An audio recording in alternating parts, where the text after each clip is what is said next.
யாரால நமக்கு ரொம்ப ஆபத்துன்னு நம்ம நினைக்கிறோன்னா, நமக்கு எதிராக எழும்புகிறவர்கள், நம்முடைய எதிரிங்க, இவங்களால தான் எனக்கு ஆபத்துன்னு நம்ம நிறைய நேரத்தில் நம்ம நினைப்போம்.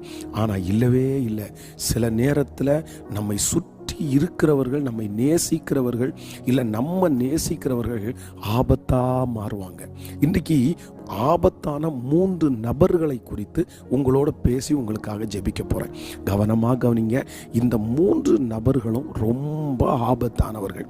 வேதத்தில் எரேமியா 9ஆம் அதிகாரம் 4வது வசனம், நீங்கள் அவனவன் தன் தன் சிநேகிதனுக்கு எச்சரிக்கையாயிருங்கள். அவனவன் தன் தன் சிநேகிதனுக்கு எச்சரிக்கையாயிருங்க. அப்போ ஆண்டவர் சொல்றாரு, பகைவர்களுக்கு அல்ல, எதிரிக்கு இல்லை, உன்னுடைய சிநேகிதனுக்கு நீ எச்சரிக்கையாயிரு. அப்போ 3 ஆபத்தான மனிதர்கள். நம்பர் 1, முதலாவதாக இவங்க உங்களுக்கு ரொம்ப டேஞ்சர். யார் அப்படின்னா,